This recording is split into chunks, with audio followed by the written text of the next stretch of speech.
ये मुंह खुलता है तो भगवान ही तो बुलवाते हैं। इसको बोलने की, जिह्वा डोलने की शक्ति कौन देता है? जो चेतन परमात्मा आपके शरीर में विद्यमान है, श्वास में है, चेतना स्वरूप, वही परमात्मा आपको बोलने की अनुमति प्रदान करता है। कथा में बात चल रही थी, कौन बुलाता है? कन्हैया सोच रहे, शंकर जी सोच रहे कन्हैया ने बुलाया है। हम भी यही बात कहते हैं, कथा में भगवान ही आपको बुलाते हैं और आपके अंदर भगवान जो बैठे, भगवान ही आते हैं, भगवान ही सारे कार्य करते हैं, कोई आदमी नहीं करता। केवल हम लोग वहम पालते हैं कि ये हम करते हैं। अच्छा, आदमी भी बड़ा अपने आप में होशियार होता है, कुछ गड़बड़ हो जाए तो भगवान ने जाने। पूछो कैसे हो गया? बोलेगा अब हमसे ना पूछो, वही जो किए हैं सो हुआ है, वही जाने। तो भगवान को कहता भगवान जाने, उन्होंने जो किया सो हुआ। और अच्छा काम हो जाए, पूछो कैसे हो गया? आदमी चौड़ी छाती करके बोलता है ये काम हमने किया इसलिए हो गया। अरे इसको तो होना ही था क्योंकि इसको हमने किया। तब अपनी बड़ी बड़ी तारीफ करता है, और गड़बड़ हो जाए तो वही जाने, ये भगवान जाने। आदमी भी अपने नियम बदलता रहता अपनी सुविधा के अनुसार। करता कौन है? भगवान। भगवान ही सब करते हैं। एक जगह एक उदाहरण सुनाते हैं। एक जगह एक राजा के दरबार में, विषय मत भूलिएगा, हम यही लौटेंगे, प्रमाण दे रहे हैं कि शंकर जी के मन में जो बात चल रही बस उसी बात का प्रमाण दे रहे हैं कि एक राजा के यहां एक नाई नौकरी करता था, दाढ़ी बनाने का काम, रोज दाढ़ी बनाने जाता था। कुछ लोग शौकीन होते हैं, जल्दी रोज रोज दाढ़ी बनाते, अपना अपना विचार। राजा रोज दाढ़ी बनवाता था, नाई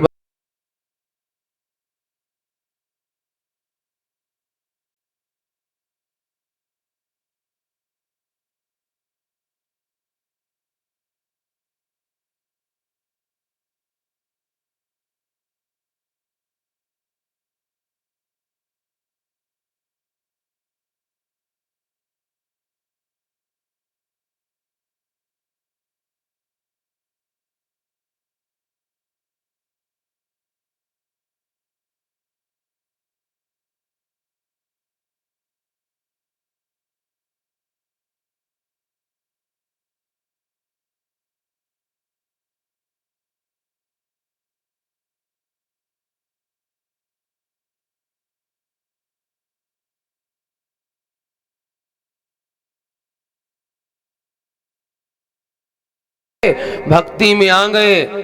पिता ने एड़ी से चोटी तक की ताकत लगा दी हिरण्यकश्यप ने, लेकिन भक्त प्रहलाद गए नहीं भगवान को छोड़ के।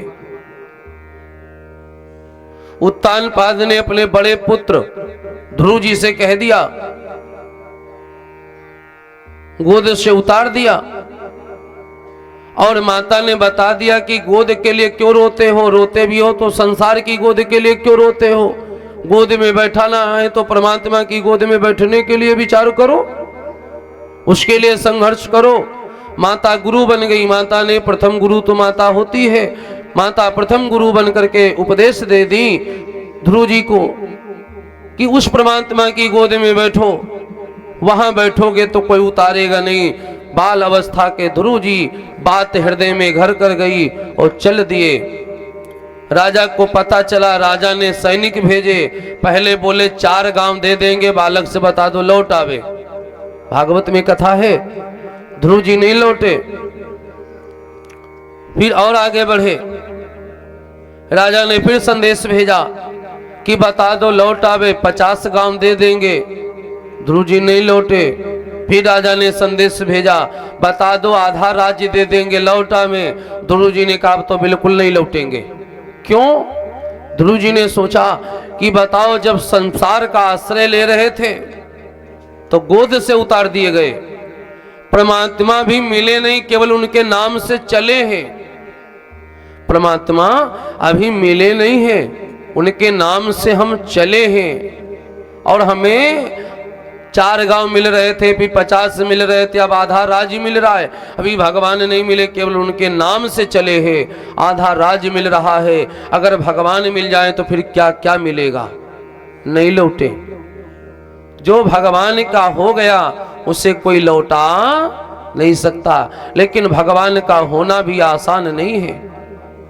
बड़े बड़े लोग पूजा करते हैं, धनाढ्य है, धन भी है, लेकिन कोई परमात्मा का कार्य पड़ जाए, बोल दो भैया 10,000 खर्चा कर दो, तो तुरंत कहते हैं अब हम रिटायर हो गए हैं। क्या करें, पेंशन मिलती है। नौकरी खा गए, पेंशन खा गए, पेट नहीं भरा, अभी दरिद्री ही है। अब बताते हैं कि पेंशन चल रही है, मंदिर बनवा रहे हैं, 4 बोरी सीमेंट देने में उनको कष्ट हो रहा है। अभी तो दिक्कत है, पेंशन पा रहे हैं। तो तुम जब नौकरी करते थे तो कौन सा तुमने भगवान का किला बना दिया? रहे तो वैसे। तो आदमी सोचता सब हम करते हैं। भगवान जिसको अपने दरबार में बिठा लेते भी बिठा ही लेते। नाई बैठ गया कथा में, मन लग गया कथा में, टाइम गया भूल। राजा के कचहरी जाने का समय हो गया, तब कथा विश्राम हुई। नाई जब कथा के बाद होश में आया तो सोचा ये तो समय हो गया, तब तो राजा डांटेंगे। नाई ने अपना कैंची अस्तुरा उठाया, झोला लिया और दौड़ता हुआ जा रहा। बड़े मतलब की बात है, बड़े ध्यान से समझिएगा भाई बहनों। राजा के दरबार की तरफ दौड़ा नाई, और दरबार में से अंदर से राजा निकल रहे थे, कचहरी जा रहे तो इधर गेट से अंदर एंट्री की नाई ने। बीच में ही मुलाकात हुई। दोनों लोगों के अपने अपने मन में कुछ चल रहा है। नाई ने राजा को देखा, राजा ने नाई को। नाई ने देखा कि राजा की दाढ़ी बनी हुई है, और राजा ने देखा कि नाई फिर से आ गया। तो राजा ने कहा कि अभी तो दाढ़ी बनाकर गए थे, फिर आ गए।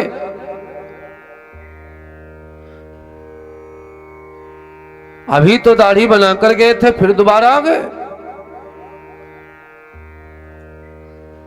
तो नाई ने सोचा राजा की दाढ़ी भी बनी है, और राजा कह रहे अभी बनाकर गए थे, इसका मतलब कोई आया जरूर, और जो आया तो शायद वो मेरे भेष में आया है।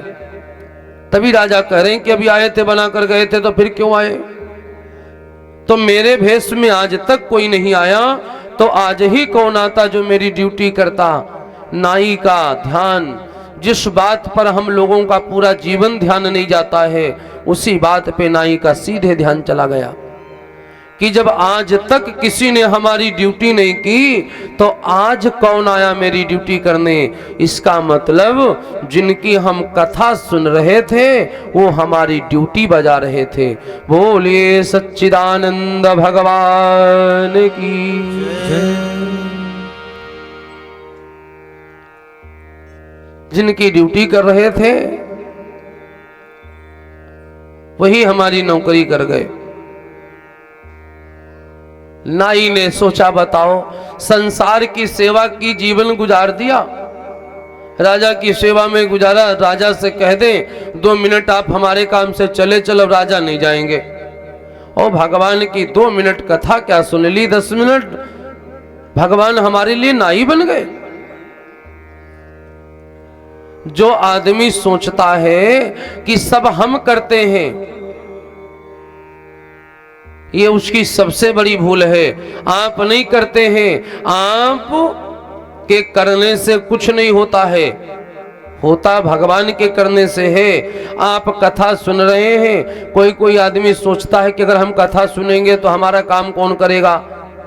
आप कथा सुनेंगे तो भगवान उस कार्य को किसी न किसी माध्यम से संपन्न करवा ही देंगे, या आप ही को सामर्थ्य दे देंगे, प्रबल सामर्थ्य दे देंगे, आपसे ही चुटकियों में काम हो जाएगा। विश्वास तो करें, भगवान की भक्ति विश्वास का विषय है। जिस पर विश्वास नहीं है जिसके मन में, वो भक्ति नहीं कर सकता। भक्ति पे तो विश्वास ही काम करता है। नाई ने उस दिन नौकरी छोड़ दी, कहा अब नहीं करेंगे राजा की नौकरी। जिस राजा की नौकरी की उसके लिए भगवान को हमारे नौकर बनना पड़ा। इस राजा के नौकर बन के दाढ़ी बनाए? नहीं, ये नौकरी ही बेकार है जिसमें मेरे भगवान, मेरे सरकार को नाई बनना पड़ा। उसी दिन उस नाई ने वो नौकरी छोड़ दी। विचार करें, सब भगवान करते हैं। गीत कंप्लीट है। प्रभु आपकी कृपा से